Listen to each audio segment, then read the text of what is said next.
ఏంటి కిరణ్ అబ్బోరంతో మీకు ప్రాబ్లం? అసలు కిరణ్ అబ్బోరంతో మీకు ప్రాబ్లం ఏంటి? ఎన్ని క్వశ్చన్స్ వస్తాయి? ఎన్నని నేను దాటాలి మనిషిని?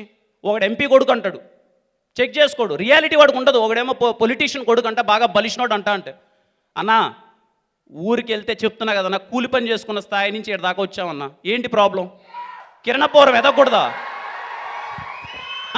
కిరణ్ అబ్బోరం ఎదగకూడదా? కిరణ్ అబ్బోరం సినిమాలు తీయకూడదా? లాక్డౌన్ తర్వాత ఎస్ఆర్ కళ్యాణ్ నడపం కొట్టాం. ఏ ఒక్కరు నాకు చూపించండి. ఈరోజు నేను మాట్లాడుతున్నాను, గట్టిగా పెయిన్తో మాట్లాడుతున్నాను.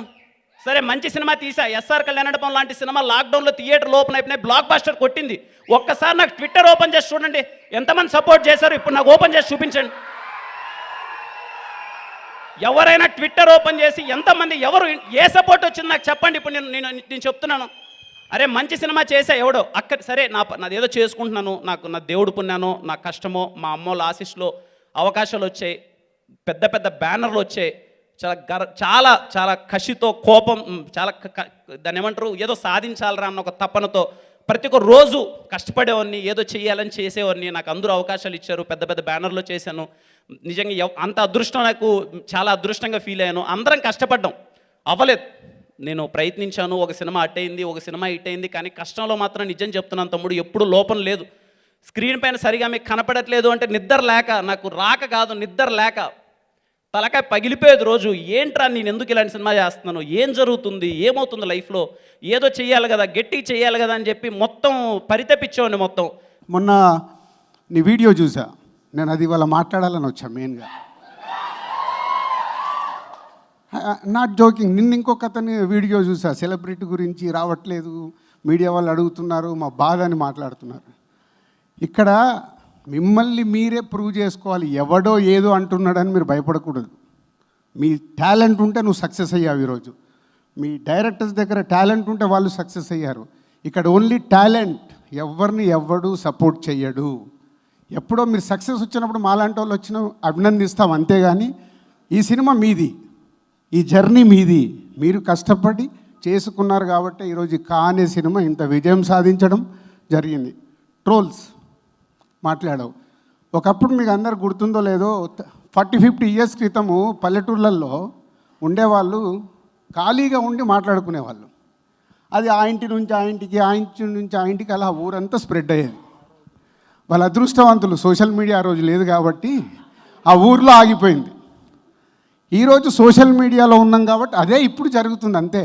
అప్పుడు ఆ ఊరు మట్టుకే ఉండేది, ఇప్పుడు ప్రపంచానికి వెళ్తుంది. దానివల్ల నీకేం జరగదు, నీ సక్సెస్ మాట్లాడాలి. అలా ఎమోషనల్ నెక్స్ట్ అవ్వకు నువ్వు, ఎందుకంటే నీ దగ్గర టాలెంట్ ఉంది. మన నీ వీడియో చూస్తే నాకు అర్థమైంది, నీ బ్యాక్ డ్రాప్ ఎక్కడో చిన్న కుటుంబంలో పుట్టి నిన్ను నువ్వు నమ్ముకొని ఈ సినిమా ఫీల్డ్లోకి వచ్చి సక్సెస్ అయ్యావు. ఆ రోజు నీకు ఎవరు సపోర్ట్ లేదుగా ఇండస్ట్రీలో, బట్ నువ్వు సక్సెస్ అయ్యావు. ఇప్పుడు నేను ఒక పల్లెటూరుకి వెళ్ళి వచ్చా, నాకెవరు సపోర్ట్ లేదు. ఒక సినిమా అనుకొని వెళ్ళి సక్సెస్ అయ్యి ఈరోజు నిలబడ్డాం. ఇక్కడ మన హార్డ్ వర్కే మనం నిలబడుతుంది, అదే నమ్ముకోవాలి. ఎవరో ఏదో చేస్తారు ఇక్కడ ఇండస్ట్రీలో అంటే ఎవరు ఏమి చేయరు, అది గుర్తుపెట్టుకోండి. మీ సక్సెస్ మీ హార్డ్ వర్కే ముందుకు తీసుకెళ్తుంది. ఎప్పుడు కామెంట్లు చేస్తుంటారా, వెనకకు లాగేస్తున్నారు, మాకు సపోర్ట్ చేయట్లేదు, మాకు అది, ఎవరు సపోర్ట్ చేయరు ఇక్కడ, ఎవరు వెనకకు కూడా లాగరు. నీ సినిమాకి ఎన్ని థియేటర్లు దొరకాలో అన్ని థియేటర్లు దొరికాయి. నీ సినిమాకు ఎంత రెవెన్యూ రావాలో ఈరోజు అంత రెవెన్యూ వస్తుంది. ఎందుకు? నీ సినిమా వల్ల. ఎవరే చేయరు. సో ఇది నమ్ముకోండి. యంగ్ బ్యాచ్ ఇండస్ట్రీకి రావాలనుకున్న వాళ్ళు కూడా ఈ డయాస్ మీద కిరణ్ది నేను చూశాను కాబట్టి చెప్పాలనుకొని చెప్తున్నాను. ఆయన మొన్న సెలబ్రిటీస్ రాలేదని జితేందర్ రెడ్డి, రాకేష్ చెప్పాడు. రారమ్మా, ఎందుకు వస్తారు? ఎవరి బిజీ వాళ్ళది, ఎవరి లైఫ్ వాళ్ళది, వాళ్ళ టైం మనకు సెట్ అవ్వాలి. మీడియా మిత్రులకి ఏంటి, సెలబ్రిటీస్ వస్తేనే వాళ్ళకు అక్కడ క్లిక్స్ ఉంటాయి. వాళ్ళ బాధ వాళ్ళది, మన బాధ మనది. సో వచ్చారా రారా అనేది ముఖ్యం కాదు, నువ్వు ఎలా నీ సినిమాని ప్రేక్షకుల దగ్గరికి తీసుకెళ్ళగలుగుతావు అనేదే ఇంపార్టెంట్. సో ఏ ఎక్స్పెక్టేషన్ పెట్టకుండా మీరు కష్టపడి మీ సినిమా తీసి ఆ కాంటెంట్ ద్వారా ప్రేక్షకుల దగ్గరికి వెళ్ళండి. కొత్తగా వచ్చే వాళ్ళకు కూడా this is my suggestion. Thank you. ఒక హ్యాపీ థింగ్ ఏంటంటే కిరణ్ సంవత్సరం తన కష్టపడి అంత పెయిన్, మొన్న ఎక్స్ప్రెస్ చేసిన పెయిన్ అన్నింటిలో కిరణ్ ఒక సినిమా రిలీజ్ చేశాడు. దానికి పాజిటివ్గా వచ్చి దానికి మంచి రెవెన్యూ వస్తుంది. దానికి హ్యాపీ ఫీల్ అవ్వాలి. కానీ కాంపిటీషన్ పెట్టుకుని ఏం సాధిస్తాను చెప్పి ఏముంది దాంట్లో? ఇప్పుడు రేపు కిరణ్ నేను కిరణ్ సినిమా తీయమని రాశారంటే కాంపిటీషన్ ఏమన్నా ఇద్దరు ఏమన్నా కొట్టుకుంటామని చెప్పారంటే మరి ఇది అసలు ఎందుకు డిస్కషన్ చాలా పాజిటివ్ గా మాట్లాడుతుంటే మీరు ఏదో తిట్టినట్టు మాట్లాడుతున్నారు. మీరు హ్యాపీగా ఉన్నారని మేము నమ్ముతున్నాం సార్. ఫస్ట్ 1 వీక్ కలెక్షన్స్ లేవు, తర్వాత సార్ అసలు కలెక్షన్స్ ఉన్నాయని గురించి రెవెన్యూ గురించి మాట్లాడలేదు. మీరు మంచి సినిమా అటెంప్ట్ చేశారని మిమ్మల్ని అప్రిషియేట్ చేస్తున్నారు అంతా. కొంతమంది చెప్పాల్సిన చెప్తున్నాను.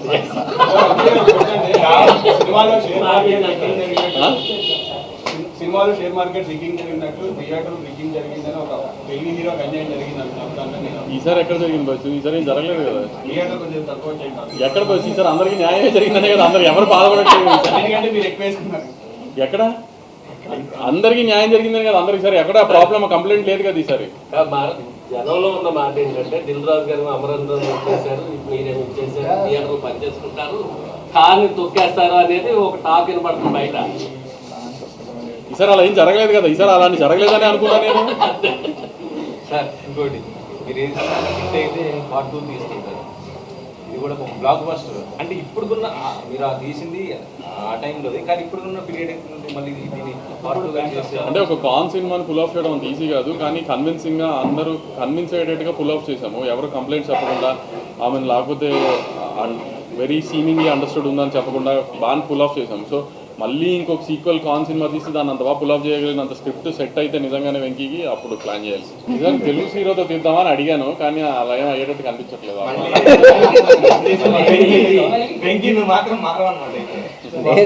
నాకు తెలియదు విషయం, తెలీదండి. అనుకుని చేయం. విజయ్ దేవరకొండ గారి సినిమా చాలా పెద్ద రేంజ్ సినిమా అని చెప్తున్నారు. ఎక్కడికైనా మీరు ఇప్పుడు దాకా షూటింగ్ అయిపోతుంది, అప్పుడు దాకా అప్డేట్ చేయలేదు, టైటిల్ కూడా షూటింగ్ ఏం కావాలా, ఇంకా షూటింగ్ 30% ఉంది. కానీ అదే సంక్రాంతి బాలకృష్ణ గారి సినిమా రిలీజ్ అయిపోయిన తర్వాత నుంచి దాని అప్డేట్స్ మొదలు పెడదామని, టైటిల్ కూడా సంక్రాంతి తర్వాత ఇద్దామని. మాట్లాడుకున్నప్పుడు టైటిల్ అదే అనేసుకుందామా అన్నారు. ఆ టైటిల్ అనౌన్స్ చేయడానికి టైం ఉందని చెప్పారు సార్. లేదు టైం ఉంది, ఇంకొక వారం 10 రోజులు ఒక విజువల్తో టైటిల్ ఫిక్స్ అయిపోయింది. మ్యాట్ ఇంకొక సాంగ్ ఉంది పెండింగ్, అది ఇప్పుడు అంతే. మిగతా రెడీ ప్రాపర్ డేట్ కోసం చూస్తున్నాం. కానీ ఒక సినిమా హిట్ అయినాక అదే మీరు పెద్ద వాళ్ళతో అయితే వేరే ఉంటుంది, కానీ ఒక సైకిల్ ఎదురు చూస్తూ ఉంటారు. వీళ్ళు ఒక చిన్న అంటే ఆర్టిస్టులు, ఐ మీన్ వేరే ఉద్దేశం కాదు, ఒక చిన్న సినిమాగా ప్రారంభమై మంచి హిట్ కొట్టింది. ఇప్పుడు దానికి కూడా సీక్వెల్ అదే రేంజ్ లో ఉంటుందంటారా? ఇప్పుడు మ్యాట్ ఎప్పుడు అని అడుగుతున్నారంటే ఇంట్రెస్ట్ ఉందని కదా అర్థం. లేకపోతే కొత్త హీరోలతో చిన్న సినిమా అంటే అడగారు కదా ఇంట్రెస్ట్గా. మ్యాట్ అడుగుతున్నారంటే ఖచ్చితంగా ఇంట్రెస్ట్ ఉందనే కదా ఆడియన్స్లో. అనౌన్స్మెంట్ చేశారు సార్ May 9th, కానీ యాక్చువల్లీ విశ్వంబరావు కూడా అదే డేట్ అనేసి అనుకుంటున్నారు. ఏమో మరి మాకెవరు అనలేదండి విశ్వంబరావు డేట్. ఏమో అలా ఉంటే నేను వంశం మాడుకునే చేస్తానండి. అదే మాకెవరు ఇన్ఫార్మ్ చేయాలి ఇంకా విశ్వంబరావు మెయిన్ ఇంకా. సార్ సినిమాకి మంచి ఎప్పుడేజ్ అవుతుంది, కార్పొరేట్ ఎడ్యుకేషన్ కూడా సొసైటీకి ఎంతో ఉపయోగపడే సినిమా. ఈ సినిమా వచ్చేటప్పటికి లక్కీ భాస్కర్ స్కామ్ స్టార్ని కొంచెం హైలైట్ చేస్తూ హీరోగా చేస్తూ, ఈ కథ రాయడానికి ఇన్స్పిరేషన్ మీకు సొసైటీ మీద ఉన్న మీకు కామెంట్, సొసైటీ కొంచెం ఇంపాక్ట్ ఉంది. ఏం ఇంపాక్ట్ ఉండదండి. ఇప్పుడు నేను అదే అంటున్నాను, ప్రతి మనిషిలో